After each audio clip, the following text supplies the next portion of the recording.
বিহারের পাটনা হাসপাতালে চন্দন মিশ্র কাণ্ডে নয়া মোড়। এই ঘটনায় এবার মিলল বাংলার চোখ। ঘটনার দিন সিসিটিভি ক্যামেরায় পাটনার ওই হাসপাতালে যে 5 দুষ্কৃতীকে মেশিন উঁচিয়ে আইসিইউর ভিতরে ঢুকতে দেখা গিয়েছিল, সেই 5 দুষ্কৃতীদের কল রেকর্ডেড ডিটেলস হাতে পায় বিহার এসটিএফ। তার সেই কল ডিটেলস চেক করতে গিয়ে চোখে পড়ে একটি নাম্বার। ওই ঘটনার পর 5 জন অপরাধীর মধ্যে একজন বাংলা নিউ টাউনের এক ব্যক্তিকে ফোন করেছিল এবং তাদের মধ্যে নাকি ফোনে বেশ কিছুক্ষণ কথাবার্তা হয়েছিল। কে এই ব্যক্তি সেই বিষয়ে তথ্য অনুসন্ধানে নেমে পড়ে বিহার পুলিশ। এরপরই ওই ব্যক্তি বিহার পুলিশের স্ক্যানারে আসে। সেই সূত্র ধরেই বিহারে এসটিএফ এর কর্মকর্তারা বাংলায় আসে। এরপর বিহার এসটিএফ ও বেঙ্গল এসটিএফ মিলে এই গোটা ঘটনার তদন্তে নামে। লোকেশন ট্র্যাক করতে করতে তারা নিউ টাউনে অবস্থিত একটি আবাসনে অভিযান চালায়, যেখান থেকে 2 ব্যক্তিকে জিজ্ঞাসাবাদের জন্য আটক করা হয়। এরপর M70 ও M73 এই দুটি টাওয়ারে তল্লাশি চালায় পুলিশ।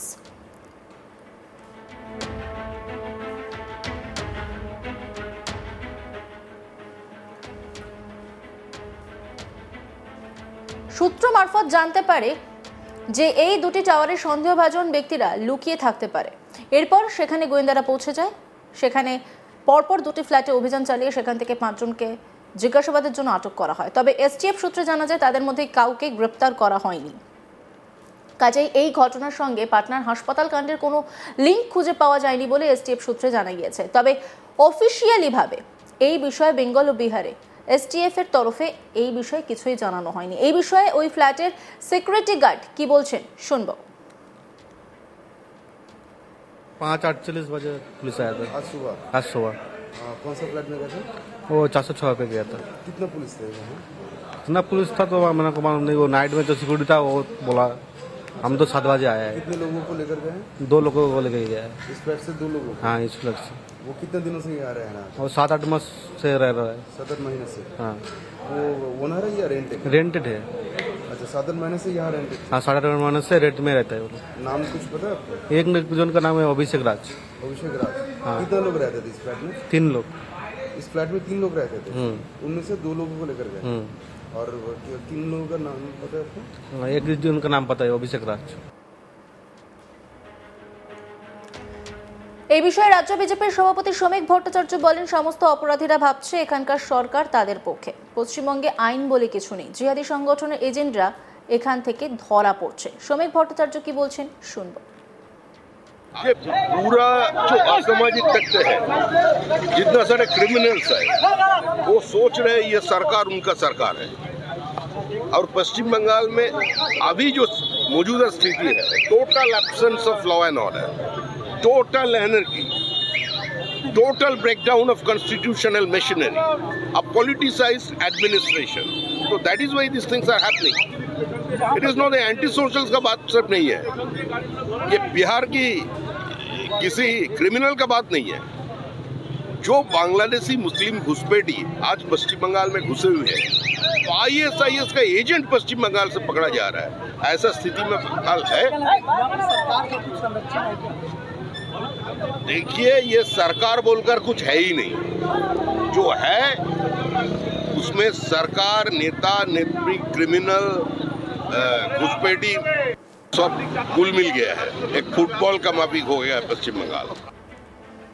এই গোটা বিষয় নিয়ে একটি রিপোর্ট তুলে ধরেছেন আমার কলিগ রাজেশ সাহা। দেখবো। বিহারের হাসপাতালে ঢুকে আইসিইউর ভেতরে হত্যাকাণ্ডের ঘটনার সূত্র ধরে কলকাতার নিউ টাউনে তল্লাশি অভিযান চালালো বিহারের এসটিএফ। বেঙ্গল এসটিএফকে সাথে নিয়ে বিহারের এসটিএফ এর একটি দল, তদন্তকারী দল, যৌথ তল্লাশি চালায় সুখবৃষ্টি আবাসনের ভেতরে। যেটা পুলিশ সূত্রে খবর যে এই ঘটনার পরে যে 5 জনকে সিসিটিভি ক্যামেরাতে দেখা যাচ্ছে যারা আইসিইউর ভেতরে ঢুকে যারা গুলি চালিয়েছিল, তাদের মধ্যে একজনের সঙ্গে কথা হয় কলকাতাতে থাকা এক ব্যক্তির, এবং সেই সূত্র ধরেই কলকাতাতে পৌঁছে যান বিহার এসটিএফ এর গোয়েন্দারা। যেটা এসটিএফ সূত্রের খবর যে এই ঘটনা যখন ঘটে আইসিইউর ভেতরে ঢুকে গুলি চালিয়ে হত্যা করা হয় সেখানে ভর্তি থাকা এক ব্যক্তিকে, এবং তারপরে সেই 5 জনকে যে দেখা যাচ্ছে সিসি ক্যামেরা, তাদের যখন সিডিআর অর্থাৎ কল ডিটেলস রেকর্ড যখন খতিয়ে দেখা হয়, যখন পরীক্ষা করা শুরু হয়, সেই সময় দেখা যায় এই ঘটনার পরেই কলকাতায় থাকা এক ব্যক্তির সঙ্গে ফোনে কথোপকথন হয় 5 দুষ্কৃতীদের মধ্যে একজনের, এবং তারপরেই কিন্তু কলকাতার সেই ব্যক্তি বিহারের গোয়েন্দাদের স্ক্যানারের তলায় গিয়ে পড়ে এবং তারা বিহারের গোয়েন্দারা কিন্তু খোঁজখবর নিতে শুরু করেন কে এই ব্যক্তি। ঘটনার পরেই এই হত্যাকাণ্ড ঘটনার পরেই কিন্তু কলকাতার এই ব্যক্তির সঙ্গে কেন যোগাযোগের প্রয়োজন পড়ল, কে এই ব্যক্তি, তার পরিচয় কি এবং এই ঘটনার সঙ্গে কি সে কোনোভাবে যুক্ত, এই ষড়যন্ত্রের কথা কি সে জানতো, এই প্রশ্নের উত্তর হাতড়াতেই কলকাতায় এসে পৌঁছায় বিহার এসটিএফের একটি দল। যেটা পুলিশ সূত্রে খবর, গোটা বিষয়টি কলকাতা পুলিশকে জানিয়ে সাহায্য চাওয়া হয়। কলকাতা পুলিশ থেকে বিহার এসটিএফকে জানানো হয় এই এলাকাটি অর্থাৎ নিউ টাউনে যেখানে টাওয়ার লোকেশন শো করছে সেটা কিন্তু বিধাননগর পুলিশের আওতায় পড়ছে। এরপর কিন্তু পশ্চিমবঙ্গ পুলিশের এসটিএফকে দায়িত্ব দেওয়া হয় বিহারের এসটিএফকে সাহায্য করার জন্য। এরপরে যেটা পুলিশ সূত্রে খবর যে পশ্চিমবঙ্গ পুলিশের এসটিএফ থেকে একটি বিশেষ দলকে সাথে নিয়ে বিহার এসটিএফের একটি দল সে টাওয়ার লোকেশন দেখে পৌঁছে যায় নিউ টাউনের শুভবৃষ্টি আবাসনে। পুলিশ সূত্রে দাবি যে ব্যক্তির সঙ্গে ফোনে কথা হচ্ছে সেই ব্যক্তির মোবাইল টাওয়ার লোকেশন ট্র্যাক করে কিন্তু সুখবৃষ্টি আবাসনের লোকেশন পান বিহার এসটিএফের গোয়েন্দারা।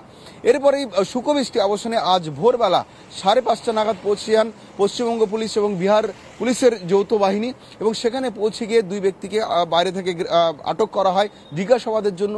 এরপরে M70 এবং M73 অর্থাৎ M73 এবং M70 দুটি টাওয়ারে তল্লাশি অভিযান চালানো হয়, কারণ পুলিশের কাছে গোপন সূত্রে খবর আসে যে এই দুটি টাওয়ারের 206 নম্বর ফ্ল্যাট এবং 406 নম্বর ফ্ল্যাট, দুটি ফ্ল্যাটে সন্দেহভাজনরা লুকিয়ে থাকতে পারে এমনটা খবর পান। খবর পেয়ে সেই দুটি বিল্ডিংয়ে পৌঁছে যান গোয়েন্দারা, পৌঁছে সেই 206 এবং 406 দুটি ফ্ল্যাটে তল্লাশি চালানো হয়। সেখান থেকে কিন্তু মোট 5 জনকে আটক করা হয় জিজ্ঞাসাবাদের জন্য। যদিও পুলিশ সূত্রে দাবি এসটিএফের তরফে জানানো হচ্ছে যে 5 জনকে জিজ্ঞাসাবাদ করা হলো, কাউকে কিন্তু গ্রেপ্তার করা হয়নি। কারণ প্রথমে যেটা বিহার পুলিশের কাছে যে সূত্র মিলেছিল যে কলকাতার এই ব্যক্তির সঙ্গে যেহেতু ঘটনার পরেই বিহারের 5 দুষ্কৃতীরা ফোনে কথা বলেছিল, ফলে এদের সাথে কোনো যোগ থাকলেও থাকতে পারে বা অপরাধীরা এখানেও গা ঢাকা দিয়ে থাকতে পারে এমনটা অনুমান করে তল্লাশি অভিযান চালানো হয়। যদিও এই তল্লাশি অভিযানে কিন্তু কোনো অপরাধীদের খুঁজে পাওয়া যায়নি যারা ওই ঘটনার সময় হাসপাতালে তারা উপস্থিত ছিলেন, বা সিসিটিভি ক্যামেরাতে যে 5 জন দুষ্কৃতী দেখা যাচ্ছে কাউকেই কিন্তু এই ফ্ল্যাট থেকে পাওয়া যায়নি। এরপরে কিন্তু জিজ্ঞাসাবাদ চলে বেশ কয়েক ঘন্টা ধরে, কিন্তু জিজ্ঞাসাবাদে এই কলকাতার যারা ব্যক্তি তাদের সঙ্গে কিন্তু বিহারের হত্যাকাণ্ডের কোনো লিঙ্ক খুঁজে পাওয়া যায়নি বলে কিন্তু এসটিএফ সূত্রে দাবি করা হচ্ছে। যদিও সরকারিভাবে পশ্চিমবঙ্গ পুলিশ বা বিহার পুলিশের তরফে কিন্তু এই বিষয়ে এখনো পর্যন্ত কিছু জানানো হয়নি। বিহারের পাটনা হাসপাতালে চন্দন মিশ্র কাণ্ডে নয়া মোড়। এই ঘটনায় এবার মিলল বাংলার চোখ। ঘটনার দিন সিসিটিভি ক্যামেরায় পাটনার ওই হাসপাতালে যে 5 দুষ্কৃতীকে মেশিন উঁচিয়ে আইসিইউর ভিতরে ঢুকতে দেখা গিয়েছিল, সেই 5 দুষ্কৃতীদের কল রেকর্ডেড ডিটেলস হাতে পায় বিহারে এসটিএফ। তার সেই কল ডিটেলস চেক করতে গিয়ে চোখে পড়ে একটি নাম্বার। ওই ঘটনার পর 5 জন অপরাধীর মধ্যে একজন বাংলার নিউ টাউনের এক ব্যক্তিকে ফোন করেছিল।